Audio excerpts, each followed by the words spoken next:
Are you ready to stop the self-sabotage and create the life you desire? Well, in order for that to happen, you need to break free from the bad beliefs that are holding your success hostage. You need to optimize the stress by turning it into extra energy for success. And those hurtful habits? Well, we need to give that pain a purpose for progress. Welcome to Stop the Self-Sabotage and Create the Life You Desire podcast. Do you remember the movie Dirty Dancing and Baby? Jennifer Grey. Jennifer Grey played the female leading role. She was 27 when she played that role, yet she had this iconic look of youthfulness. Not long after the movie came out, she went into the operating room for a nose job. And in her words, I went into the operating room a celebrity and I came out anonymous. Well, welcome to today. Lessons learned usually the hard way, and we're focusing on a butterfly cannot see its wings. So a butterfly is not aware of the beauty it possesses. Are you the same way? Are you blind to the very things that light up the world because of your brilliance? See, when Jennifer Grey had the nose job, she began to look like everybody else. And that youthful look, that iconic look that she had, was gone. By the way, who am I? Dawn Ferguson, certified hypnotherapist, certified instructor. I train others to sit here and share wisdom with you. I am all about you making the world a better place because you're using your brilliance. What's absolutely beautiful about you? But what is the true meaning of beauty, and how have we confused that with appreciation? How will it put us into a pit we feel like we will never be able to claw out?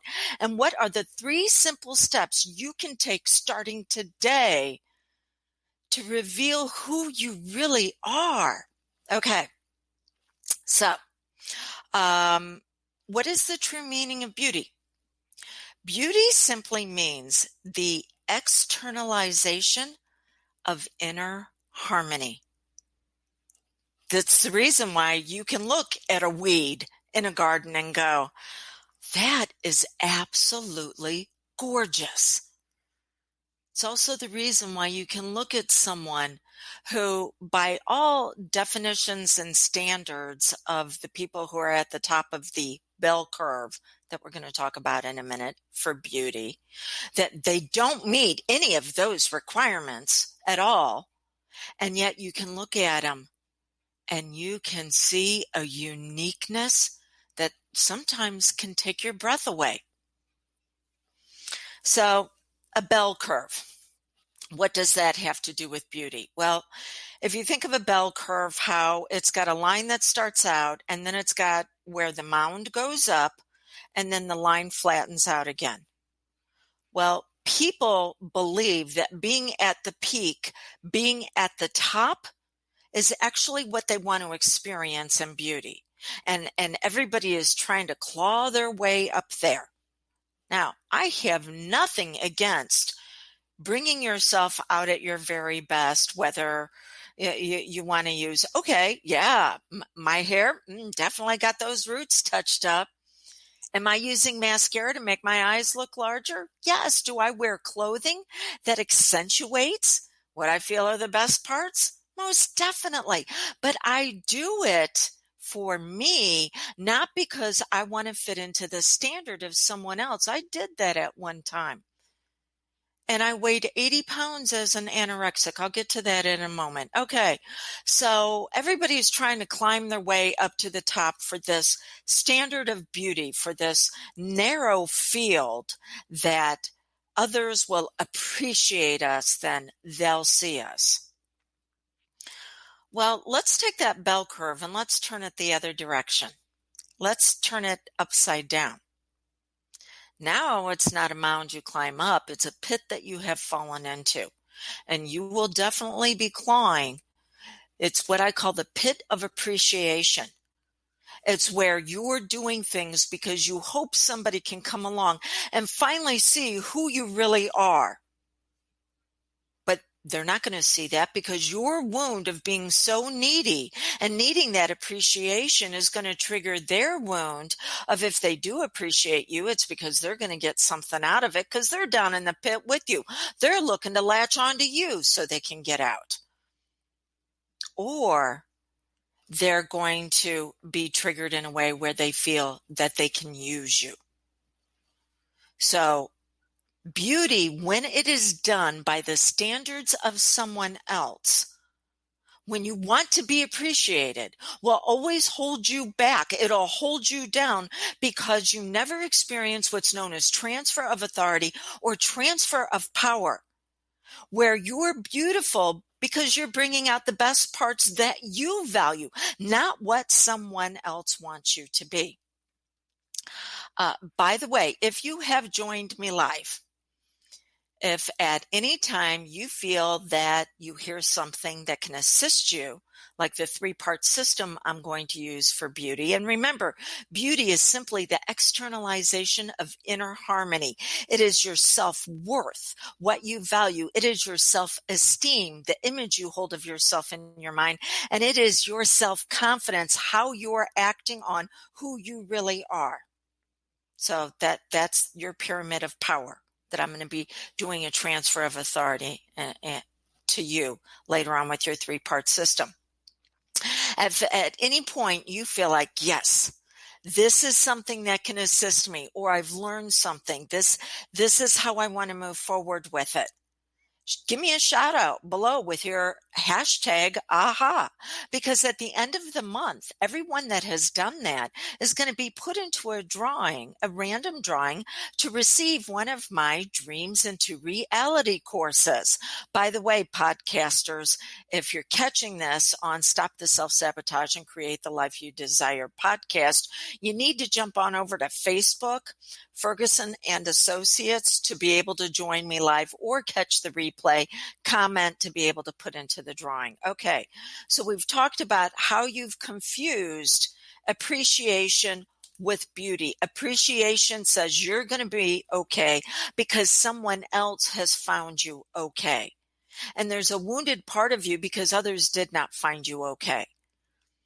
I alluded to briefly that at one point in my life, in my teenage years, I was so not okay because of the environment that I grew up in, and being told every single day how I was so lacking that I discovered to have a disgust for my physical appearance. And disgust is one of the deepest and harmful emotions that you can experience when directed towards yourself, because it means that you view your body, you view your emotions, you view your thoughts as a pathogen and something that needs to be eliminated. And that's exactly how I felt about myself. I was starving myself to death. What happened? I got some assistance and started getting healthier, but that assistance only got me out of the crisis. It did not help me create that image, that value of myself internally. So I was still handing my power over to other people. It would be the next man in my life. I remember on my honeymoon, we were with my first husband's friends, and one of his friends says right in front of me, you know, she isn't too bad looking. My first husband was a few years older than me. And he said, yeah, not much right now, but I figure by the time she's 30, it'll be pretty good. I was 18. That cut me to the core. And you know what? He was right. By the time I was 30, I had this figured out. I had it going on, and he was going out the door because I was done with that. Okay. You will continue to seek people who will appreciate you hoping that you'll get the scraps of love that you've always craved, but you've been taught to hold yourself back instead for connection. Not long after I had my first son, in fact, it was right after my 19th birthday, my then mother-in-law says, you're wearing your hair a little long for being a mom. It's going to get in the way. You need to go get it cut. And so I did. On her recommendation, I got a boy cut. And I cried for weeks and weeks and weeks because it did nothing for how I looked, but it definitely helped fit who she wanted me to be. But yet I could never be enough because, well, if she'll do that, let's see what else Dawn will do. And then it was the next thing that I was being attempted to be controlled by, and the next thing, because as soon as you go along with what someone else has asked you to do to meet their standards, then they figure they can ask you the next thing because you're not being empowered. Instead, you're being controlled by the pit of appreciation. So what do we need to do to start bringing out the beautiful you? I have a 3-step process for you. You want to look at yourself in the mirror, preferably naked. And I can already hear a lot of you going, yeah, I don't want to see that. As soon as that happens, I notice everything that's wrong with me. Have you heard the old adage, beatings will continue until morale improves? You cannot hurt yourself into health. I need you out of the pit. I need you out on that line before you ever get close to that pit. And the only way we're going to be able to do that is for you to look and recognize the value you hold physically. So you look at yourself this way in the mirror, and I want you to pick out your outstanding attribute. Do not tell me, oh, yeah, I have a big heart. No, we're looking for physical attributes. Why do you want to deny your physical self? I know, because it hurts, and it only hurts because someone else held you to an expectation that belonged to them, not an experience of love that was meant for you. So you look at yourself naked in the mirror and you pick out your one outstanding attribute. And you're going to value it. You're going to ask yourself, what is it about this attribute that I enjoy, that I recognize? See, instead of appreciation, we want recognition. And recognition says that I see you. So look at that outstanding physical attribute that you have and see it and let it know what you like about it. So what is it that you enjoy about this part of you? And then the pieces of you that you may deem less than, that do not match up to what you want to experience. I want you to let them know that you understand they were doing the best they could with what they had at the time. Okay, so you emotionally ate over the last few weeks because of the experience that you were going through of uncertainty, and it packed on a few pounds. It was here because it was trying to help you understand that message and give it love back. You may think that, oh, well, then I'm giving it permission for it to continue on like that. No, you're giving it permission to be secure around you, to actually come out and bloom and blossom.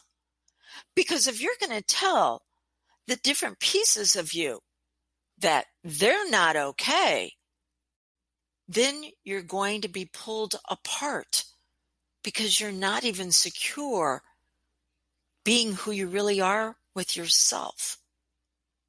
Okay, so picking out what you value and letting it know why you value it, noticing how you've done the best with what you had in the other areas of your body, and ask it what it wants you to know.